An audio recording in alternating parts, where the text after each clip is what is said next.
Hi, this is Volante with the first Spiritual Life segment. My topic is replace or recover. And this is an issue that I think a lot of people struggle with. I know personally I have an ongoing struggle with this decision. Do you replace or do you recover? And I'm that person that when I have any doubt or I don't know what to do, I go to the scriptures because that is my foundation. My foundation is God and the Word of God. So I searched and I found two men that gave me examples of when to replace and when to recover. One is Job and the other one is David. They had very different circumstances, and so I studied both men in depth to figure out what were the differences where one was able to replace everything, which is Job, and the other one went back and recovered everything, which is David. And I did see one glaring difference. In Job's place or Job's situation, he was faultless. He was blameless. He had done nothing wrong. God himself testified to the righteousness and to the godliness and obedience of Job. So Job replaced everything.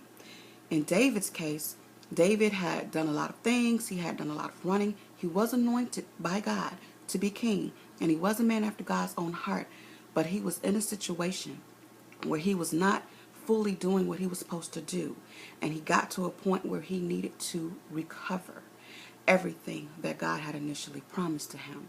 So I'm going to go a little bit in depth. I'm going to talk about replace. When we talk about Job, as I said, God himself testified to Job. Job had done nothing wrong. And I tried to see how to apply that to our lives. There are some situations where we are not at fault. We didn't do anything. We gave it our best. We did everything right. But it still is not working. We're still losing it. And sometimes, as the saying goes, you throw good money after bad money, and you get to that point just like a used vehicle. When you've had a car so long, you're paying the car note, the car may be paid off, but now there's always something. It's always in the shop. It always needs to be repaired. There's always something wrong, and the vehicle gets to the point where it drains you. Same principle applies to a job, to a situation, to a relationship. They can become draining, and it gets to a point where you just constantly pouring yourself into it and you're getting nothing out of it, and you're never going to get out of it. It needs to be replaced. Back to that vehicle.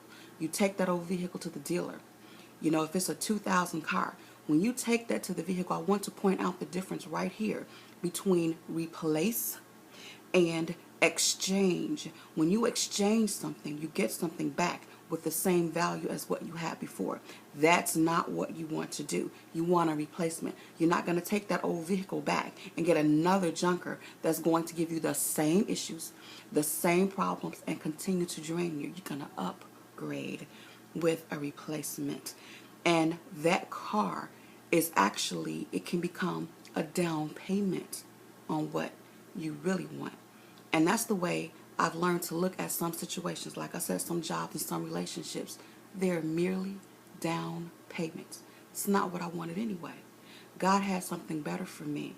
I just had to go through this with this thing or with this person because it was a down payment for what God really wants for me, and it needs to be replaced. And that's something that will lead to learn. Let it go. And let it go and get what you really want, what you really desire, and what is really going to meet your needs. That's replacement. Now let's talk about recovery. Again, David went through a process. He was supposed to be king. He was a warrior. He was a fighter, but he was not in his right country even. He was in this camp at Ziklag, and he was doing these things, and he had these men, and things had gotten so bad until his men were ready to stone him and to kill him. His back was against the wall. There was nothing he could do. David, one of the greatest warriors and kings of all time, was in a position where he had lost everything and was about to lose his life. But David knew enough to know that all the promises that God had made to him were true and that they were sure. And if nobody else in the world was going to be there for him and was going to take care of him and was going to bring him out, he knew that God was going to do it. And when God has put something in you, when he has promised you something, when he has given you something, And you know it. He has anointed you for a specific position or time or place. And you know it. No matter what the circumstances look like, don't you let it go. Recover it.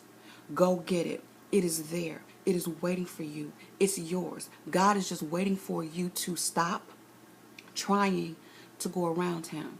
God is too big. You can't go around him. There's a song, God's got a way that you can't go over. God's got a way that you can't go under. God's got a way that you can't go around. You must come in at the door. In order to receive what God has for you, you have to be in a position and in a mindset that is acceptable unto God. And when that happens, you can go and you can recover everything that God has for you. So that's the basic difference that I saw between replacement and recovery. Sometimes you replace something you weren't even supposed to have it to begin with. Recovering is something that was yours. Something that was yours and that you lost. And God is a redeemer. He's my redeemer. One of my favorite songs by, my goodness, forgot his name. I Am Redeemed, Jesse Dixon. I am redeemed, bought with the price. Jesus has changed my whole life. If anybody asks you just who I am, tell them I am redeemed. I have a song that the angels cannot sing. I have been redeemed. God has purchased me. He has given me everything I need to survive. I just need to apply the wisdom which comes from his word to know when I need to replace or when it's time for me to recover.